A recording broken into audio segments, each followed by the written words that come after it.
Hi, everyone. This is Megan. I'm going to provide you with a quick overview of the work we've been doing on the Rockville High School Equity team so far this year. Before I go into the details, I want to thank those of you who have attended our meetings. Without your contributions, this work wouldn't be possible. If you haven't been able to attend a meeting, please know that our door is always open and you're welcome to join at any time.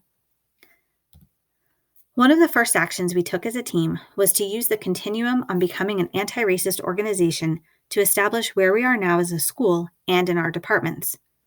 Collectively, we determined that we are an affirming institution, which means that, among other criteria, we have a growing understanding of racism as a barrier to effective diversity, and that we are developing an intentional identity as an anti-racist institution.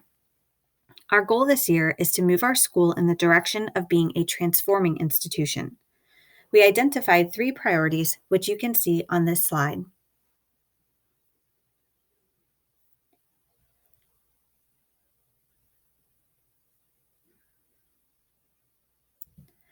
To help us in our work, we reached out to the MCPS Equity Initiatives Unit.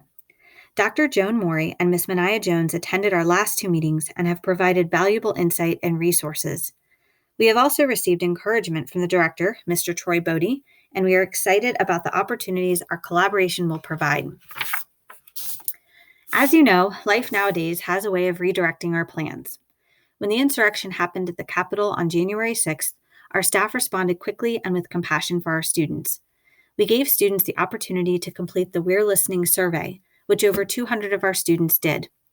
The responses were shared with staff and led to a special and specific staff discussion. When looking at the results to the question, what is something you would like your teachers and RHS staff to know about how you're feeling, 3 important patterns emerged, each related to a different set of emotions, or a different part of the quadrant of the mood meter if you're familiar with the work of Dr. Mark Brackett. One set of words revealed a low-energy sadness felt by many students, and the other set of words revealed a high-energy anger by many students. Often, students would use one word from each of these categories in their response. Please take a moment to read the many words students used to describe their feelings.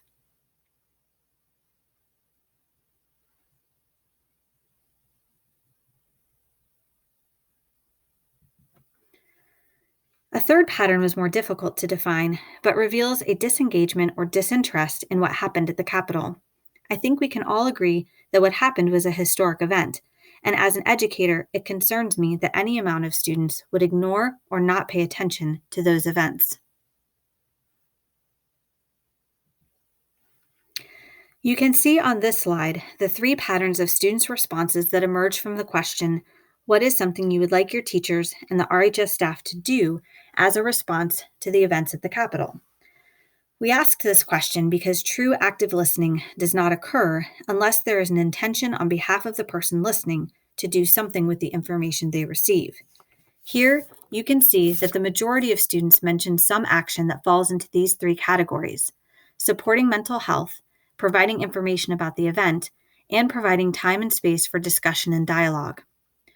We know that major events will continue to happen, and that these events affect both students and staff in ways that can't be ignored or turned off just by crossing the school threshold. Hopefully, some of these events will be positive, but the events that we deem significant often elicit strong negative emotions, from shock to fear to disappointment. By listening to our students, we can now take actions that put us in a place to be proactive in our response to what they need in the case of a significant event. To that end, we invite you to contribute to our creation of the RHS Significant Event Action Plan, known as SEEP for short, because, educators love acronyms. The goals of this plan will be to swiftly and successfully meet the needs of students when a significant event occurs in our community, country, or world. Our staff will learn methods and hone skills needed to meet those needs, and these skills will be grounded in anti-racist teaching practices that we can apply to our day-to-day teaching as well. This plan is new territory for us, it's true. But rather than scramble and possibly not succeed in the aftermath of future events, we want to be prepared and ready to serve our students. There are many decisions to be made, and we need your help. At our upcoming equity team meeting on Thursday morning from 8 to 9 a.m., staff will be working in a self-selected focus group that aligns with one of the elements of the plan, either supporting mental health, educating and informing, or discussion and dialogue. If you're interested in contributing to the development of this plan, please take a moment to select the focus group with which you would like to work. The link to the form is here in the Ramilly Reader. Then join us on Thursday morning and again on Friday afternoon at 1 p.m., at which point the focus groups will share their work and we will begin putting the puzzle pieces together to shape the larger plan. Our aim is to present the plan at our March 3rd staff meeting, but it can't happen without your insight and involvement. Thank you for taking the time to listen to this overview. We've got a lot of work ahead of us, but I hope to see you at the next equity team meeting. This work belongs to all of us.